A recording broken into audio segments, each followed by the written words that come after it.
now we check the roof to make sure no nails went through.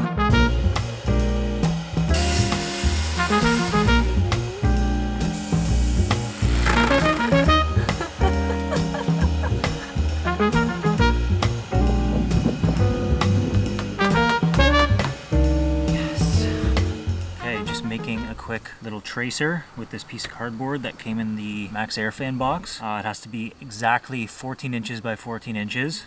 So I'm going to cut this out and then trace the hole, and then we're going to start drilling.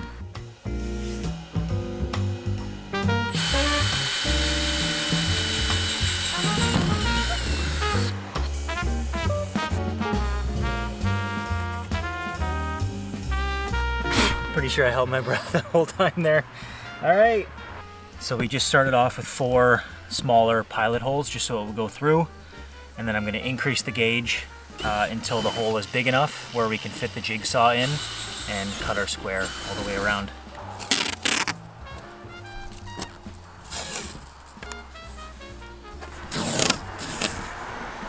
I've measured it a million times. I stop, take a second, and just think about what I'm doing, just so I don't rush and make stupid mistakes. But it's really only drilling a 14-inch hole in your roof, so what could go wrong? And now there's the fun part.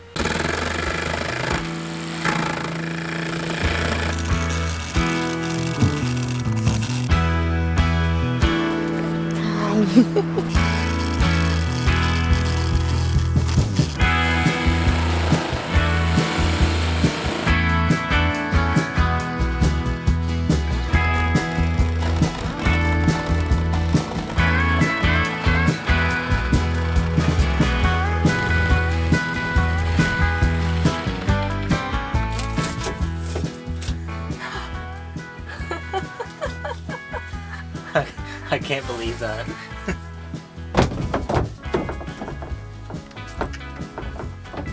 Probably the only time I'll be able to stand in the van. Try not to cut my neck.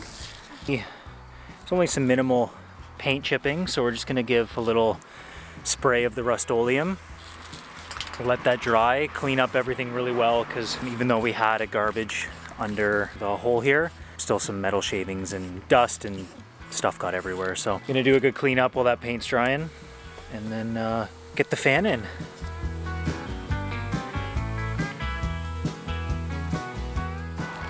Now time for the butyl tape. And what we're doing, every van is different. It has different ribs on the roof. So ours has a little bit wider, but you can see when you put the frame down in here, there's these little divots that go down. So we put an extra layer of butyl tape just to fill that, just to bring it up that extra little bit in height.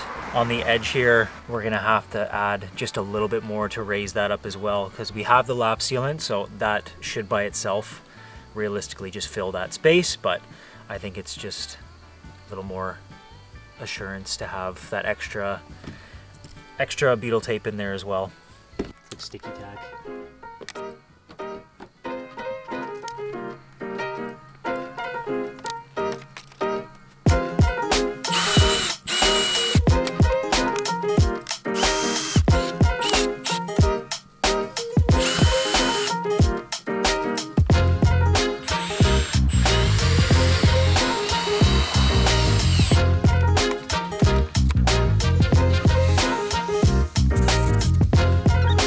All the screws are in. We have the mounting flange on the roof here. Everything's screwed in. Got butyl tape underneath. There is a space still on the side. I didn't want to screw it down too much and warp the part where the actual fan sits into. So it's in there just enough. It's biting into the sheet metal. It has a nice seal from the butyl tape underneath. We're just gonna smother it in this lap sealant.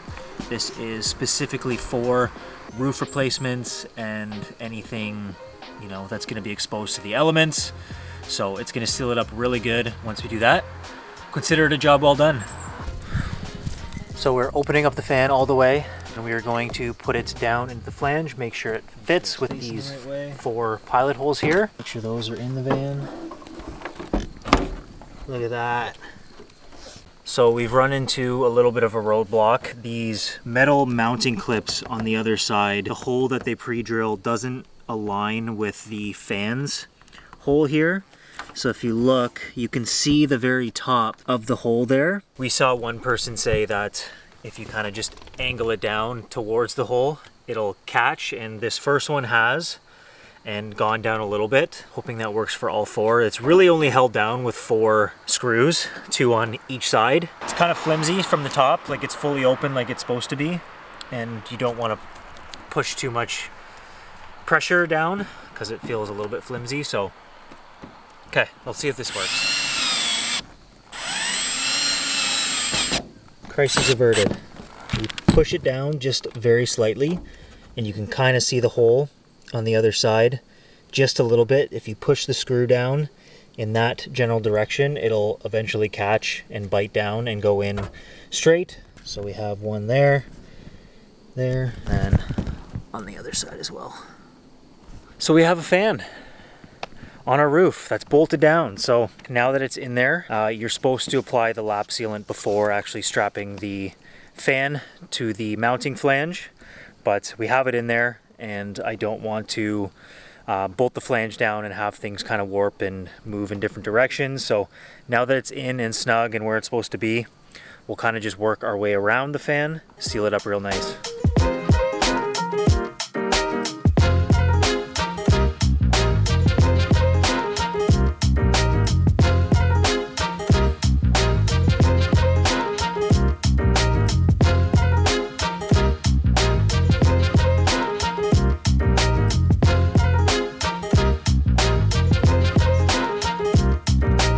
We've done the first pass, we've gone over the screws, we've done a little pass, tried to squeeze as much sealant under the actual flange, and now is where it gets really sloppy. We're going to pretty much just cover whatever we have left in this tube just so there's a really nice level of sealant that's just gonna seal itself. Nobody's gonna see it, so it doesn't have to look that pretty.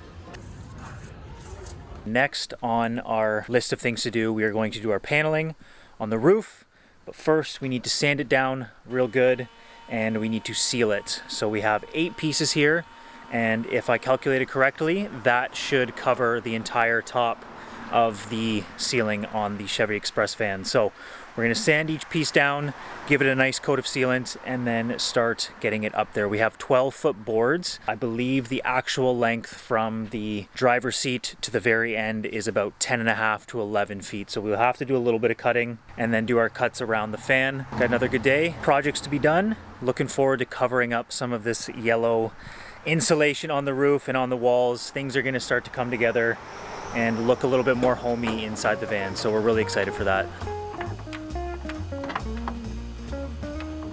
So as you can see, the ceiling, not the prettiest looking, but unless we run into Shaq or Yeti on the trail, nobody's gonna see it. So as long as it keeps water out, that's all that matters.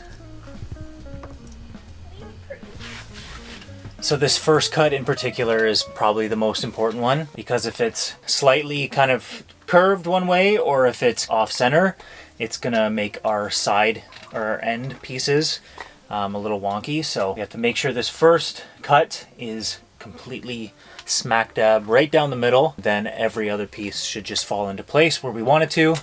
We've sealed all our paneling. So we've just gone into the van and we've taken a few measurements.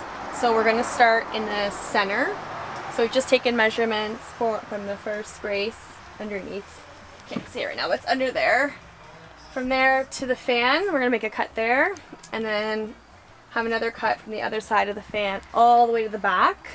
So we're gonna start with the center piece first. So we just took those measurements, so we're gonna get cutting.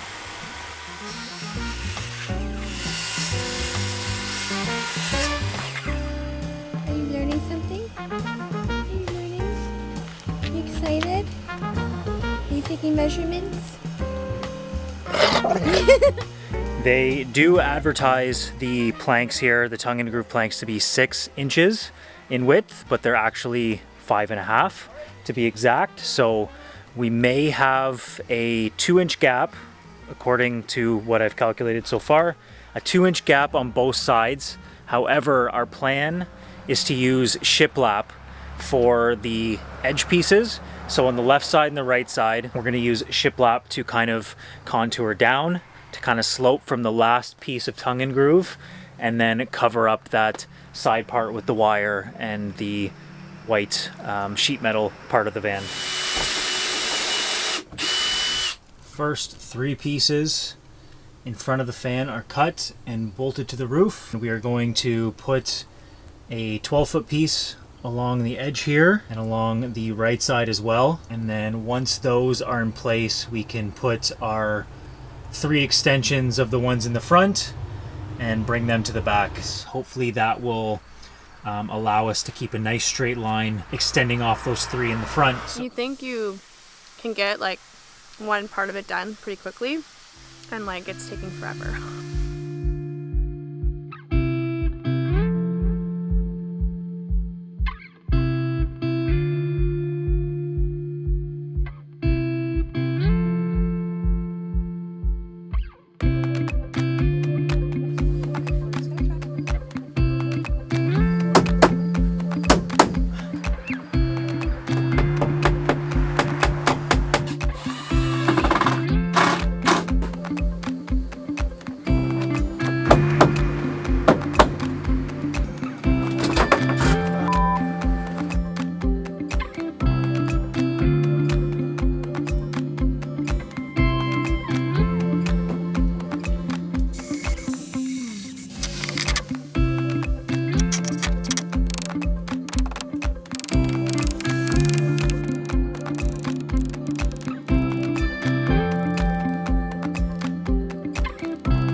Last piece.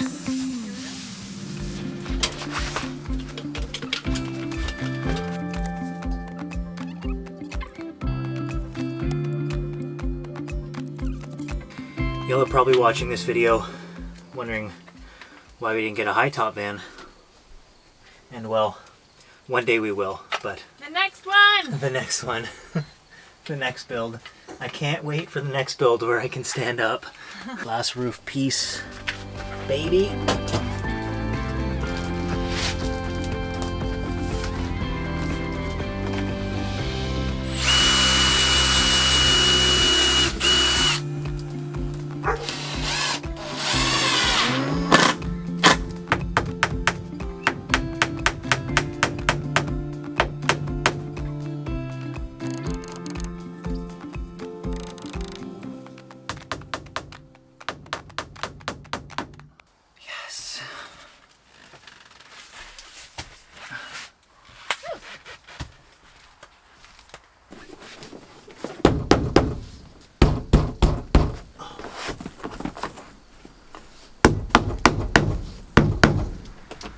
Lights still work. Beauty. Great work, team. We're gonna put this up, we're gonna measure real quick, and then finish it off. This is gonna be the final touch. We're gonna get this screwed in, and then call her a night.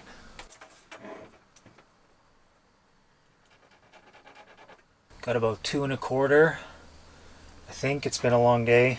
Hopefully, that's the right measurement.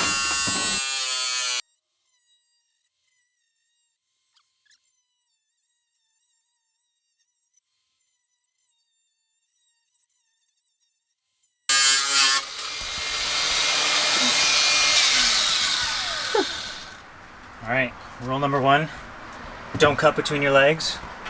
Wear safety glasses.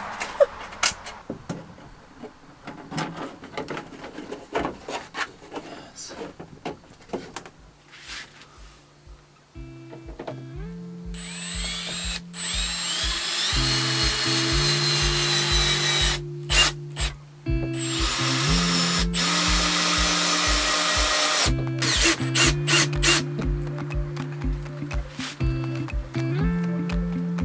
Probably the most unorthodox roof build you've seen, if you've seen already.